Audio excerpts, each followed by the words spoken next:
8:03 de la mañana de este martes, son las 8:03 en Canarias. Estamos hoy en tertulia con Maruenda, con Marta García Ayer, Cardero, Antonio Casado y Rubén Amón.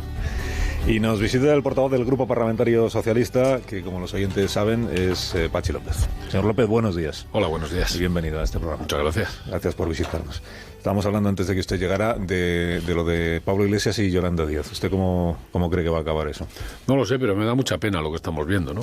Sí. Porque yo soy de los que cree que lo que está a la izquierda del Partido Socialista debiera aglutinarse detrás de alguien, ¿no?, para recibir todo este voto, porque cuando la izquierda se divide, quien gana siempre es la derecha. Y como comprenderá, yo lo que quiero es que gane la izquierda y que haya alguien, un referente con el que poder hablar y poder entendernos, ¿no? Y que ellos mismos estén, pues como se suele decir vulgarmente, haciéndose la cama. Pues no es lo mejor, ¿no? Pero Pablo Iglesias es el pasado y Yolanda Díaz es el futuro, ¿no? No lo sé, pero él se fue de la política y parece que ahora manda más que antes. ¿Ah, sí? ¿Usted lo ve así? Bueno, y tú también. No, yo no estoy seguro de eso.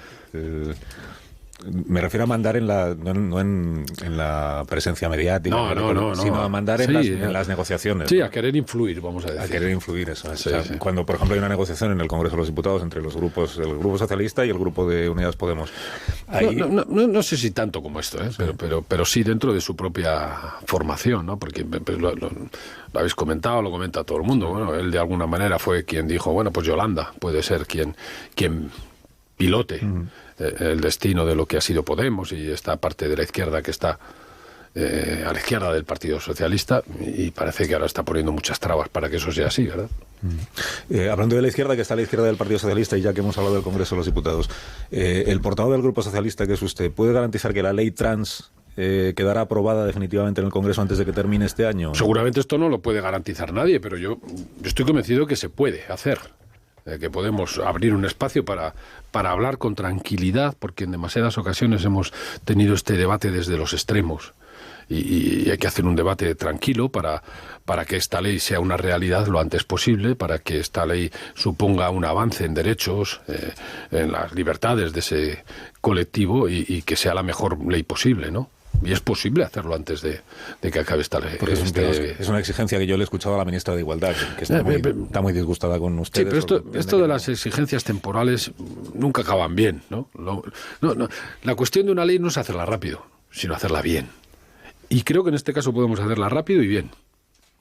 Creo que podemos ver cuáles son las aristas que tiene esta ley, cuáles son las cuestiones que han provocado el debate, y por eso nosotros la hemos enmendado, para que sea una ley garantista, para que sea una ley que esté de alguna manera también blindada ante el posible recurso que ya ha anunciado la derecha que va a interponer sobre esta ley, y para que, como digo, garantice los derechos y las libertades de este colectivo, y que vaya más allá, porque las enmiendas del Partido Socialista, por ejemplo, han introducido cosas que no estaban en la ley. El sexilio de esa gente que, siendo LGTBI en las zonas rurales, lo pasa mal y se tiene que irse, derechos laborales de las personas trans, que son de los colectivos mucho más castigados que otros. Bueno, pues todas estas cosas están también en nuestras enmiendas, ¿no? Y podemos hacer una ley muy positiva, muy avanzada en los derechos, y también muy razonable. Ya que está usted aquí, yo solo digo cosas que hemos dicho, que he dicho yo mismo en este programa, respecto del argumento de que hay que hacer una ley que sea, desde el punto de vista jurídico, una ley segura y que sea, como dijo Carmen Calvo, plenamente constitucional. Sí. Claro, yo aquí me he preguntado cómo es posible que del Consejo de Ministros haya salido una ley que ahora al Grupo Socialista le parece que no es plenamente constitucional. No, porque posiblemente ha habido diferentes interpretaciones sobre lo que fue una sentencia de los propios tribunales, que tiene mucho que ver con los menores, ¿no? Bueno, pues garanticemos que por encima de todo está el interés superior del menor, garanticemos que efectivamente los menores que desde muy temprana edad se sienten efectivamente que están en un cuerpo que no es el suyo, se sienten, habiendo naciendo con un sexo varón, se sienten mujeres, o al revés, que tengan garantizada la posibilidad de iniciar ese asunto, pero garanticémoslo con unas ciertas, pues nosotros hablamos de que sea a través de un juez que garantice que efectivamente esto puede ser así y que vaya para adelante. Queremos, como digo, garantizar esos derechos, queremos que por encima de todo está el interés del menor, y queremos que la ley lo que haga es recoger todo esto. para que no colisione con algunas sentencias. Pero todo ese trabajo, ¿por qué no se hizo en el Consejo de Ministros antes de aprobar el proyecto que ha llegado a las Cortes? No, Sí, además, el Gobierno contaba con los dictámenes de los órganos consultivos que para eso están. No, es que algunos dictámenes llegaron después. Y entonces es bueno que leamos esos dictámenes, veamos lo que dicen y adaptemos. ¿Y no sería más lógico esperar a los dictámenes y luego ya hacer el proyecto? Y luego Bueno, pasa en otras ocasiones, y no solo con este gobierno, no. Quiero decir, sí, a veces, bueno, uno tiene mucho interés en que avancemos rápidamente en derechos, que es lo que queremos todos, y no paramos a la espera de ciertos informes, luego llegan los informes, oye, se puede leer, y una vez que la ley entra en el Congreso, como todas las leyes, lo que tiene vocaciones en el trámite de mejorar, ¿no? Bueno, pues es lo que está en este momento. ¿Tienen ya redactada la propuesta para la reforma del delito de sedición, que parece que les quema ahora las manos? No, a nosotros no nos quema nada. No, igual les quema a otros o lo utilizan otros para intentar quemarnos, que es distinto, porque, vamos a ver, desde el primer momento este gobierno ha dicho que parece razonable que adaptemos el delito de sedición a lo que son los parámetros que existen en otros países de la Unión Europea, que homologuemos ese delito con otros delitos comparables. Y me parece razonable porque parece que nos olvidamos, por ejemplo, los problemas que tuvo este país cuando pidió la extradición de Puigdemont. Cómo la justicia europea no encontraba similitudes, cosas homologables para poder aplicar. Oiga, ¿podemos hacer esto de manera tranquila? Sin decir que cada 5 minutos rompemos España o nos entregamos a los independentistas. ¿Qué es la justicia europea? Porque cada país tiene su código penal. En realidad no existe un código penal europeo, ¿no? Sí, pero lo que hacemos es acercarnos a lo que existe en otros países para ser más o menos, tener un código más o menos homologable. Te ponía el ejemplo antes. Cuando a un país europeo, por ejemplo, con la justicia de Bruselas tuvimos este problema, para la extradición, es que esto aquí no... Oiga, vamos a ver lo que existe en la Unión Europea, vamos a ver esto que se llama derecho comparado y vamos a ver cómo nos vamos acercando a lo que existe en el conjunto de Europa para tener algo razonable. Pero no solo es en esta cuestión. Decir algo razonable supone decir que lo que hoy tenemos no es razonable, ¿no? No, supone decir que tenemos que evolucionarlo. Como todo, que este es un asunto que viene desde hace muchos años y el mundo evoluciona y las sociedades evolucionan y los códigos penales evolucionan también a razón de lo que evolucionan las sociedades. ¿Pero por qué es bueno evolucionar hacia castigar menos? Yo no he dicho, ¿quién ha dicho? Algo tan grave como pero ¿quién ha dicho? Tumbar la ¿Quién ha dicho? Constitución? Es que claro, ya hacemos apriorismos. No, el gobierno quiere rebajar. ¿Ha dicho alguna vez eso el gobierno?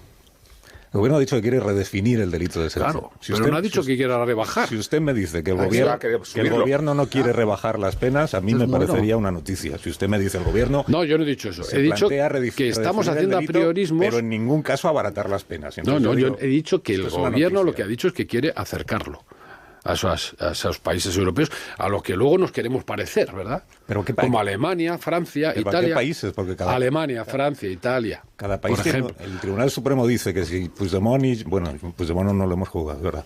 Que si Junqueras hubiera sido alemán y hubiera hecho lo que hizo aquí en Alemania, habría sido juzgado por alta traición y le habrían caído más años de los que le cayeron. Eso no es cierto. Eso lo dice el Tribunal Supremo. Pero no es cierto, porque en Alemania no existe, por ejemplo, el delito de sedición.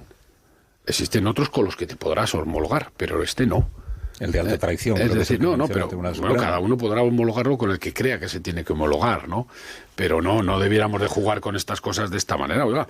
Pero si lo que estamos planteando es un debate tranquilo, oiga, sentémonos, busquemos. A mí me parece muy razonable, decir además. Que existen unos estándares europeos sobre el delito de sedición. No, yo no he dicho eso. Eso sí que es jugar, porque, yo no he dicho eso. En realidad no existe un código penal armonizado en todos los países. Yo no he dicho eso. He dicho que lo que queremos es acercarnos a los países europeos a los que nos queremos luego parecer, para no tener problemas como hemos tenido con la justicia.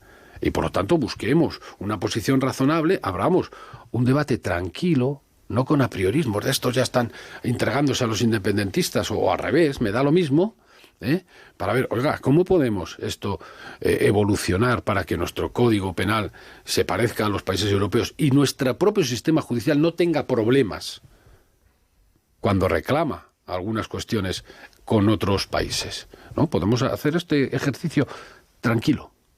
Sí. Sin apriorismos.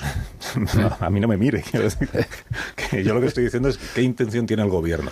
Yo le tengo que escuchar al gobierno. Quiere redefinir el delito de sedición para parecernos más a la Unión Europea, pero es que no sé cuál es la definición de delito de sedición en la Unión Europea, porque no lo conozco. Pues ese es el debate tranquilo si que tenemos que tener, porque es que, como digo, en algunos ni existe. El gobierno ha hecho que supongo que lo ha hecho, ¿no? Un trabajo serio de derecho comparado. No lo sé, yo no soy gobierno. Pues yo digo lo que me parece razonable. Sí, yo desearía que el gobierno nos entregara ese documento de estudio de derecho comparado, que ahí apareciera, porque si no estamos todos los días con el mismo debate, que ahí apareciera. Somos 27 países.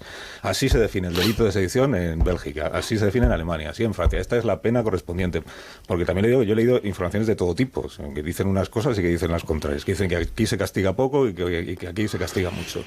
Pero al final, lo que yo deseo saber es si el gobierno entiende que hoy se castiga demasiado la sedición en España, con demasiados años de cárcel, o se castiga demasiado poco. Porque creo que eso, digamos que aclararía bastante cuál es la posición del gobierno.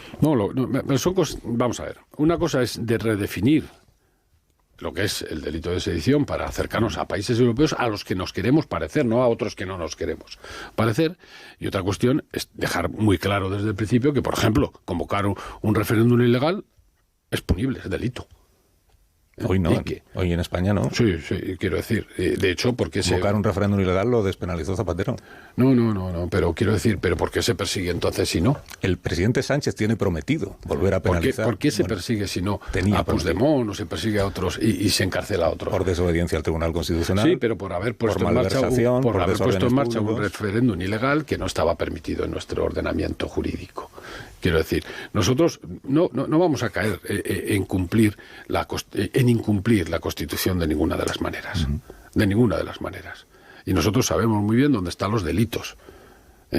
Lo que estamos diciendo es, adaptemos nuestro código a otras cuestiones, pero no solo en sedición, sino en otras cuestiones más. Por ejemplo, pues en otras cuestiones que creo que Europa está más avanzada que nosotros, ¿no? Pero vamos a ver, el ejemplo de la sedición, vuelvo a la esta. Hay países... Es que cuando hablan de parecernos a Europa, solo mencionan el delito de sedición. El Código Penal tiene 600 artículos. No más.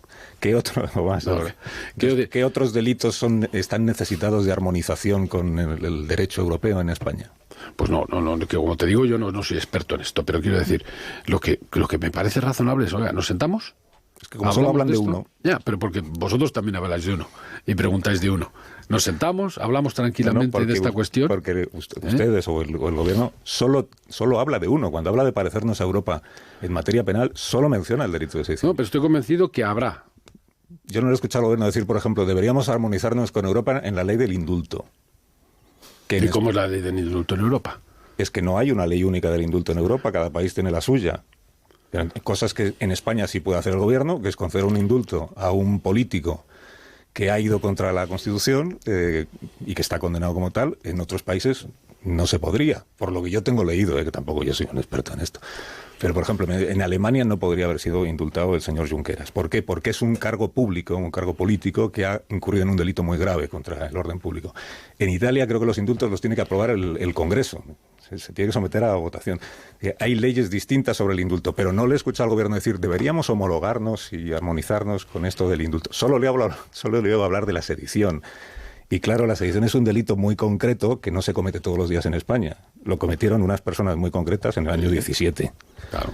Y entonces usted entenderá que algunos tengamos la impresión de que la reforma del delito de sedición, cuando se habla de redefinirlo, está pensada para quienes ya lo cometieron y no para quienes lo van a cometer, espero que nadie en el futuro, ¿no? Yo también. Comprensible. Yo también.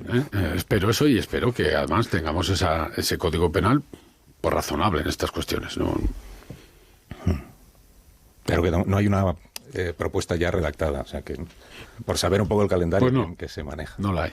No hay propuesta para la reforma del delito de sedición. Pero lo interesante es que abramos el espacio para el debate, porque además yo creo que hay cuestiones en las que debe participar también la oposición. Oiga, nos sentamos a hablar de esto. Sí, claro.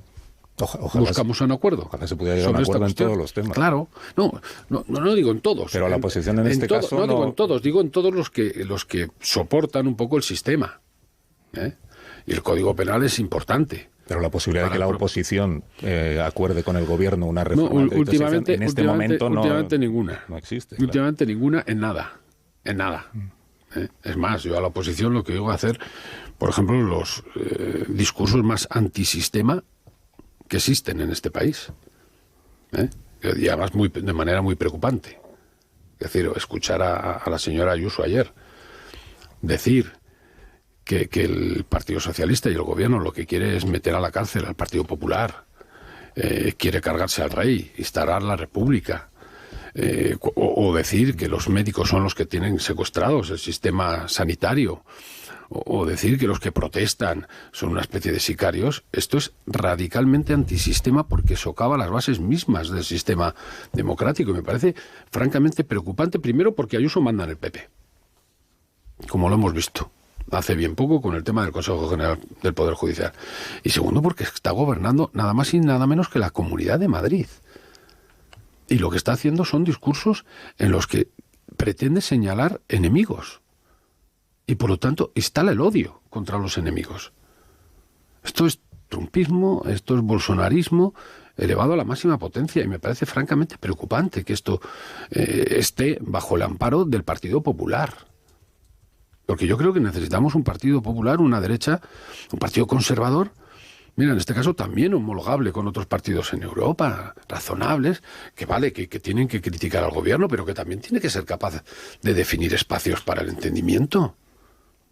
Y este del Código Penal debiera ser uno, por ejemplo, porque nos afectará a unos y a otros. Pero eso significa que, porque también se ha escuchado el argumento por parte del Gobierno de que no se procede ya a iniciar la tramitación parlamentaria de la reforma del Código Penal porque no existe una mayoría parlamentaria que lo aprobase en su caso. Y frente a eso, usted sabe que el señor Rufián, desde Podemos, dicen, no es verdad, ya, pero si se trata de reformar el delito de sedición como ellos quieren, en la línea en la que ellos quieren, naturalmente que existe esa mayoría parlamentaria. Usted me está diciendo, sería bueno que la oposición participara en un acuerdo para reformar el Código Penal, pero la oposición está en endurecer las penas. Ya, pero es que y en no renovar el Consejo del Poder Judicial, incumpliendo la Constitución durante 4 años y poniendo precio a cumplir la ley. Claro, porque cada excusa que pone el Partido Popular es como decir, o cumple lo que yo quiero o no cumplo la ley. Pero ¿esto qué es? Esto es radicalmente antidemocrático. Claro, lo que no quiere decir que nosotros sigamos esperando que haya un Partido Popular razonable que se siente a consensuar los espacios, la arquitectura del propio sistema. ¿Por qué no negociar con el Partido Popular el Código Penal? ¿Por qué no negociar y acordar con el Partido Popular las cosas que son los cimientos del sistema democrático? Porque si unos están en abaratar, sé que a usted no le gusta el verbo, pero a mí me parece... Pero si nos sentamos y hablar. Si unos están en abaratar las penas de sedición y los otros, que son el PP, en endurecerlas, el término medio es dejarlo como está. Ya, pero la cuestión es hacer esto a través de los medios de comunicación o sentarnos en una mesa a hablar en serio de todo esto. Y ya que me ha mencionado el Consejo General del Poder Judicial, ¿cuándo van a cumplir ustedes la Constitución? Ustedes, no me refiero en este caso al Gobierno, sino al Congreso de los Diputados. El Congreso de los Diputados, en mi opinión, lo digo tantas veces en este programa que ya nadie le va a sorprender, el Congreso se ha dejado usurpar por el Gobierno y por la dirección del PP la potestad que tiene y la competencia y la obligación que tiene el Congreso, que es elegir él. Es verdad, pero ¿sabe lo que pasa? Del Consejo del Poder pero lo que pasa es que dice que hay que elegirla con una mayoría cualificada de tal manera que o participa el Grupo Popular o es imposible tener esa mayoría. Uh-huh. Y por lo tanto, las negociaciones hay que hacerlas con el Partido Popular. Me da igual que lo llame el grupo, que lo llame el Partido Popular. Y cuando el Partido Popular nos pone una excusa tras otra permanentemente, que como digo, no son más que precios, para cumplir la ley, es imposible sacar adelante esta renovación. Una renovación que es que no solo afecta a los órganos de gobierno, sino que está afectando al propio sistema de la justicia, ya cómo se imparte la justicia en este país. Y esto también es francamente preocupante, ¿no?, que esto sea así. ¿Cómo se imparte la justicia? ¿Se refiere al...? Bueno, cuando uno no puede cubrir vacantes, cuando uno no puede tal... Bueno, esto está afectando al propio sistema pero judicial. Lo de no poder hacer nombramientos es una reforma legal que impulsaron ustedes. Claro, porque es que a quién se... Es que el 4 años no pueda cubrir vacantes. Claro, porque es que después de 4 años me parece ya que es un poco broma que los que están ahí ocupando una plaza que en el fondo no le correspondería estén decidiendo ciertos nombramientos. Es que no puede ser. Pero al final, como diría un castizo, al final se ha hecho un pan como unas tortas. Quiero decir que al final las vacantes no se cubren, ni se van a cubrir durante lo que quede de legislatura, por ejemplo, porque el Congreso reformó la ley para que no se puedan hacer nombramientos. Vista la situación, igual ya es mejor que hagan nombramiento, que por lo menos las vacantes se cubran, ¿no? Pero igual esto hay que decírselo al Partido Popular, que de una vez por todas deje de poner excusas para no cumplir la Constitución, que es lo que está haciendo, para no cumplir la ley, que es lo que está haciendo, para dejar de poner precio a cumplir la ley. Esto no se permitiría tampoco en ninguno de esos países de los que has hablado tú antes, ¿eh? Y tenemos una oposición que está jugando a esto de manera absolutamente irresponsable. Con el Congreso de los Diputados ausente del debate, que es lo que a mí me... Pero que no es ausente del debate. Quiero decir, si nosotros... Sí, ausente del debate. O sea, yo no he visto un debate en el Congreso de los Diputados sobre qué deberíamos hacer quienes trabajamos aquí en el Congreso, empezando por la presidenta, para conseguir que se renueve para que se desbloquee la situación, iniciativas en el Parlamento, puesto que es una competencia, una obligación del Parlamento. Pero vamos a ver, la única iniciativa sería cambiar el sistema en el sentido de decir, bueno, ya no necesitamos esta mayoría, y entonces que no participe el Partido Popular. ¿Te parecería bien? No, en absoluto. Pues claro. Entonces... Eso ya se lo planteó el gobierno y, pues tuvo que regular. No, yo iniciativas me refiero a que la presidenta Batet todos los días, por ejemplo, le recordara a todos los diputados que su obligación es renovar el Consejo. Pero eso es un recuerdo permanente. De hecho, en todos los medios aparece, y tú seguro que todos los días lo dices aquí. Ni a la presidenta, no hablo de la presidenta, hablo en general. Hablo en general. Porque el Congreso tiene una lista enviada por el Poder Judicial de 51 candidatos. Claro, ¿y qué hacemos? ¿Los votamos para que no salga ninguno? Bueno, algo y para que los quememos. Por lo menos harían algo. No, pero los votamos para que no salga. No, por lo menos nos recordaría que es el Congreso el que se ocupa de esa tarea, de ese trabajo. Esto no es así, porque en todo caso lo que estás haciendo en el fondo es deslegitimar el propio papel del Congreso. Oiga, no. Aquí quien no está cumpliendo es el Partido Popular, porque el del Congreso, perdóneme, pero se deslegitima cuando es el Gobierno de España, con su ministro de la Presidencia, quien se ocupa de negociar los 20 nombres con el señor González Pons. Esto sí deslegitima el papel del Congreso. Mientras el Congreso está callado y le parece bien. No, mientras el Partido Popular no quiere renovar el Consejo General del Poder Judicial, es imposible. Porque lo único que podría hacer el Congreso es llevar a una votación unos nombres que no iban a salir y por lo tanto de alguna manera quemas esos nombres que son los que te ha dado el sistema judicial para que los pongas en referendo. Y me parecería un error hacer esto, quemar nombres sin ninguna posibilidad de salir. Y es mejor aceptar que es el Gobierno de España... Que no es el Gobierno, es el Partido Popular el único que está impidiendo... No, quien negocia los nombres es el ministro Bolaños con el señor González Pons. Pero me da igual cómo lo llames. Lo que tiene que haber es... sí, porque lo que tiene que haber es una negociación. Y hay uno que dice que no... Pero me da igual.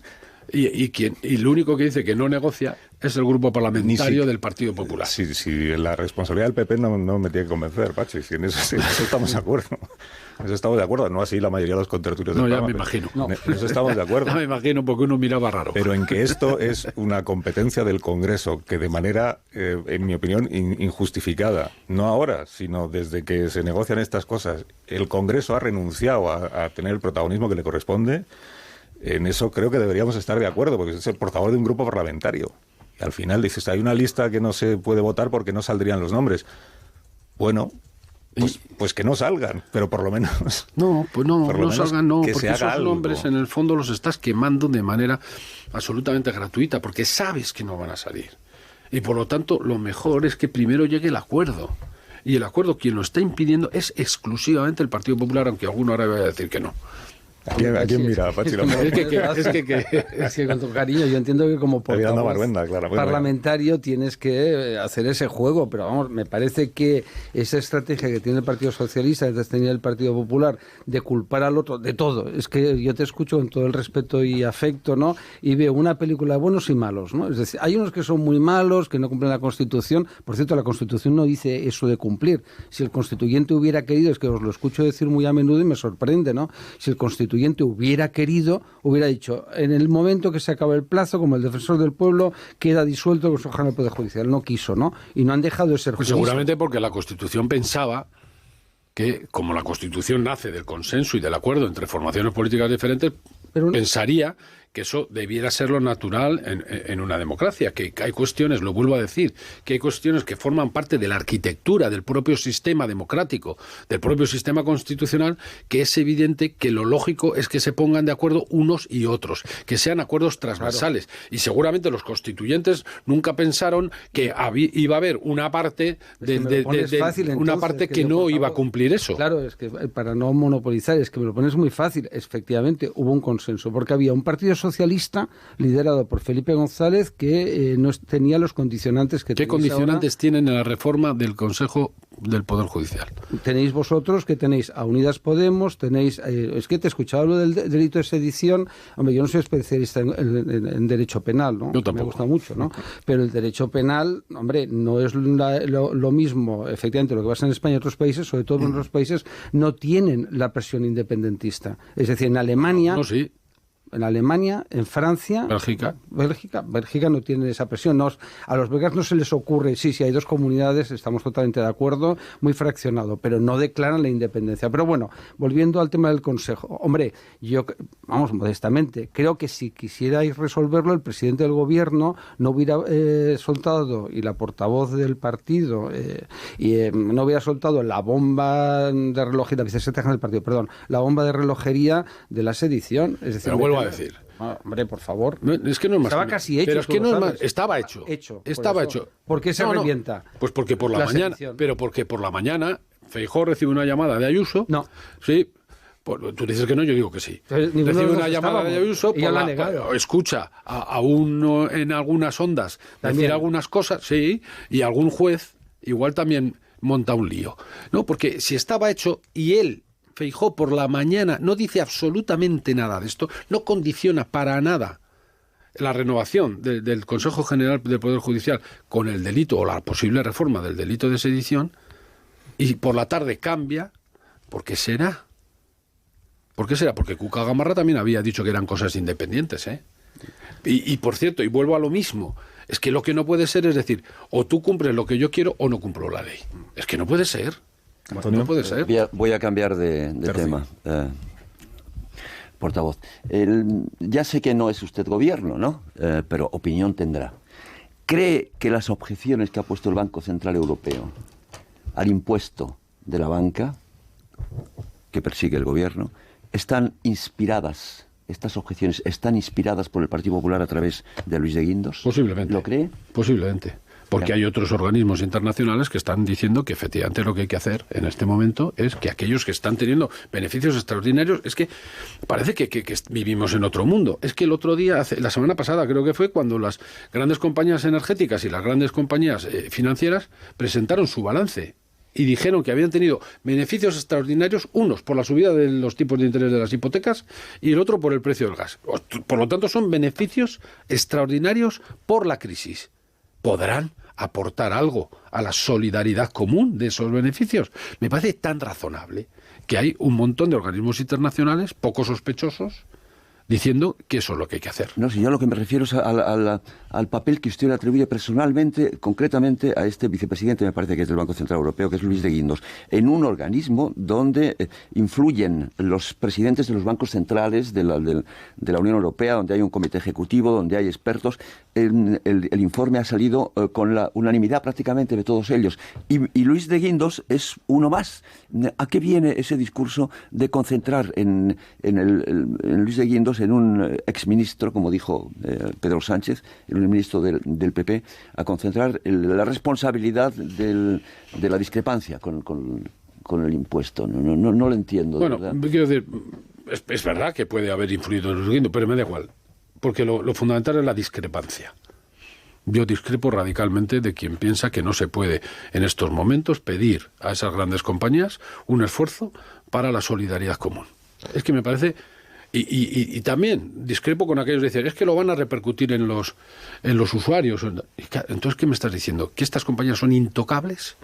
¿Que pueden hacer lo que les dé la gana porque no se les puede poner ninguna condición? Porque todo lo... Pues no. Yo, señor López, en relación con esto, y que se puede discrepar, pero tampoco es cuestión aquí de discrepar en el fondo de lo que dice el dictamen del Banco Central Europeo, que no es exactamente lo que dice usted. ¿Yo qué he dicho? Los beneficios extraordinarios. Nadie duda de que hay unos beneficios por las subidas de tipos. Lógicamente, como también cuando había tipos cero, había unas pérdidas que yo no... ¿Pérdidas? No conozco ninguna entidad financiera que haya dado pérdidas. Pues sí, pues sí. Ninguna, no. Hombre, todo el dinero que han tenido que proporcionar están ahí de los años anteriores, pero que no es cuestión de entrar aquí... Sí, igual que las eléctricas, igual que las energéticas, han perdido muchos miles de millones. Cuando el barril de crudo se cayó, hombre, se plomó, pero ahí está en la hemeroteca. Pues sí, pues mírala, revísala. Sí, 4.000 millones Repsol. En 2000, vamos, ahí están, que no hace falta. Es cuestión de ver la cuenta de resultados de las eléctricas y de los bancos en los 10 años pasados. Pero yo lo que sé es que cuando le fue mal, llamaron a la puerta del Estado y pidieron 60.000 millones. Sí, pero aquí el tema, las cajas de ahorro, y se les dio. Bancos. Pero bueno, y los bancos, y las entidades financieras. Que no vamos a entrar en eso. Yo quiero decir que es que hemos hablado de Europa para justificar el delito, la reforma del delito de sedición, y cuando Antonio saca el Banco Central Europeo, para esto el Banco Central Europeo no es muy importante. Pero en otro índice de cosas, ya que hay que homologarse Europa para reformar jurídicamente el delito de sedición, porque, hablando también de política fiscal, hay un impuesto que es el impuesto se va a crear de solidaridad, también en tiempos difíciles, a las grandes fortunas, que no es homologable en ningún otro país de la Unión Europea. Porque ya lo tienen de serie. No existe. No, bueno, eso ya es otra cosa. Claro. A las grandes fortunas que tienen determinado patrimonio no existe en ningún país de la Unión Europea, salvo en Argentina, por cierto, y en otros países como Bolivia, Colombia. ¿Por qué lo saca el gobierno de España en este momento? Cuando no es homologable, no hay ninguna figura jurídica fiscal, y además en Europa también se cuestiona esta es homologable porque en otros países existe de serie, existe en su propio IRPF, donde está muy por encima de la presión que existe en nuestro país, muy por encima, y mucho más para las grandes fortunas. Lo que pasa es que nosotros además lo hemos hecho temporal. Si me preguntan mi opinión particular, a mí me gustaría que no fuera temporal. Como en otros países. En eso coincide usted con Podemos. Bueno, pues puede ser, porque a mí pero no con la ministra de Hacienda. Es que a mí la fiscalidad no me parece ninguna broma. Me parece algo muy serio. Y claro, aquí jugamos con esto de bajar impuestos, ya hemos visto lo que pasó en Gran Bretaña, haciendo una pedagogía que me parece peligrosa. Como que es todo fuera. Vamos a ver, esto de que está el dinero mejor en los bolsillos de los ciudadanos y que hay que bajar los impuestos, y el ciudadano, cuando tiene una enfermedad, podría pagar lo que cuesta la atención, podría pagar incluso la educación de sus hijos desde que entran en la escuela hasta que acaban una carrera. La inmensa mayoría no. La inmensa mayoría sabe que la garantía de sus derechos, incluso de su propia libertad, es pagar impuestos. Y esto de que bajar los impuestos es lo que no... Bajar los impuestos lo único que hace es recortar los servicios y el estado del bienestar. Y yo no juego... Hombre, si aquí ha bajado impuestos hasta Zapatero. En su momento bajó los impuestos, devolvió dinero del IRPF a los contribuyentes, eliminó el impuesto de patrimonio, y no debilitó el estado de bienestar. Pues yo no estaba de acuerdo con eso. Yo particular y públicamente que eso depende públicamente lo dije. De cuánto bajes los impuestos. ¿Y a quién? Y del momento. Pero la sanidad universal y gratuita en España y la educación ¿cómo se financia? Gratuita, ¿Con qué se financia? Pero que nadie se ha planteado desmantelarla. Bueno, perdona, en Madrid está pasando. En Madrid está pasando. Claro, es que es muy fácil de perdonar el impuesto de patrimonio en Andalucía a las grandes fortunas y luego pedir 1.000 millones al resto para que el resto paguemos a escote para resolver los problemas de Andalucía. Es muy fácil decir que Madrid es un paraíso fiscal y luego abrir servicios de urgencias sin médicos, claro. Así sí. Pero terminamos, que es tarde, pero me quedo con que Patxi López, portavoz del Grupo Socialista, es partidario de que el impuesto extraordinario, ¿cómo se llama?, de solidaridad a las energéticas y a la banca no sea temporal para 2 años, sino... No, he dicho las grandes fortunas para que vayan el IRPF en los tipos altos de interés. Las grandes fortunas, el de las energéticas, ¿no? Sí, también, porque... Sí, definido también. Claro, y esto no es esquilmar ricos. Oiga, vamos, es que los felices 60, los felices 50, esos impuestos estaban al 70% y no se acabó con los ricos, Y no se acabó con los ricos. Luego, hay discursos que no cuelan. Marta, Amón, y terminamos. Sí, portavoz, explicaba antes la importancia que tiene para avanzar en los derechos de las personas trans la ley que está todavía en trámite. ¿Está ya fuera de toda duda para el Partido Socialista? ¿Es la postura oficial del Partido Socialista el derecho a la autodeterminación de género? Vamos a ver. Sí, vamos a ver. La libre elección del género nos parece razonable y, por lo tanto, lo defenderemos en la ley. Ahora, lo que podremos condicionar en todo caso es esto de la reversibilidad, para que en todo caso sea un juez quien determine si esa reversibilidad viene con trampa o no. Punto. En el caso de los menores, entiendo. No, en el caso de los menores es otra cuestión. En el caso de los menores lo que estamos diciendo es que, bueno, pues que haya una actuación de un juez para que efectivamente sea el que valore y decida esa posibilidad. Porque algunos creen que vamos en contra de los menores que manifiestamente son trans y se sienten que son mujer cuando han nacido como niño y tal. No, pero también es para garantizar los derechos de aquellos menores que tienen padres que no quieren razonablemente entender su situación. Pero algunos de los que piensan eso también están en el Partido Socialista, ¿no? ¿Y? No es la postura oficial. Yo estoy hablando de la postura oficial. Amón. Una pregunta que tiene que ver con Bildu. Usted fue el Lehendakari y lo fue también gracias al compromiso del Partido Popular. Sí. Y nunca me habrás oído renegar de ese acuerdo. Nunca. No, solo faltaba. Pero, no, por si acaso. Ya, pero no se le revuelven las tripas. Ya sé que usted ha dicho, lo sé perfectamente, que mejor pactar con los votos y eso. No se le revuelven las tripas viniendo de donde usted viene. Cuando se pacta con Bildu, no digo leyes técnicas o presupuestos, sino una ley como la de la memoria democrática. O sea, que Bildu tenga que hacer observaciones y que se transija con ellas. No le revuelve las tripas. Depende cuando me digas cuáles.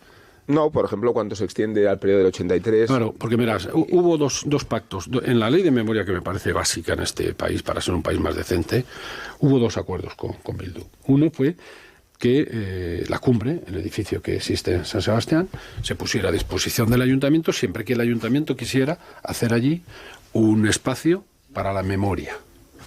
¿Dónde está el problema? Ninguno, ¿verdad? Y segundo, se dice, oiga, en los primeros años, después de la muerte del dictador, posiblemente hubo gente que, por defender la libertad, por defender la democracia, también sufrió.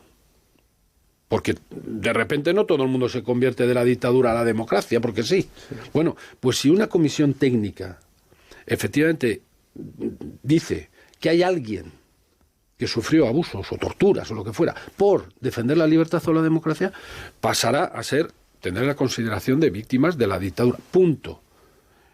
En esa definición es evidente que no entra nadie de la banda terrorista ETA, ¿verdad? Porque si alguien me achaca eso, será que defiende que ETA defendía la libertad y la democracia. No, yo hablo de la legitimidad de Bildu la legitimidad es la de la ley. Y la legitimidad a Bildu, ya sé que esto nos cuesta, pero la legitimidad a Bildu en democracia, esto es lo que nos hace superiores éticamente, es la que le da los votos. Sí, pero no para pactar. No es obligatorio pactar con ellos, ¿eh? O sea, claro que Bildu es una fuerza legítima. Pero te vuelvo a preguntar, ¿qué pactamos ilegítimo? No, es establecer la relación casi orgánica en las cuestiones fundamentales con un partido que usted sabe, claro, por ejemplo, que viene de dónde viene. Es que para mí es que da la impresión de que Bildu es una fuerza política inocente. No, a mí nunca me lo oirás. Impoluta, pero como se pacta sistemáticamente con ellos. No, sistemáticamente no, pero yo pacto... Siempre que hace falta. No, pero claro, siempre que hace falta. Y no porque exista otro motivo que el estratégico. A mí me inquieta. ¿Qué estratégico? O sea, que es estratégico subir las pensiones con el IPC. Eso es lo que pactamos con Bildu porque el PP votó en contra. ¿Es estratégico que hay un ingreso mínimo vital para que las familias en este país que no tienen ningún recurso tengan algo?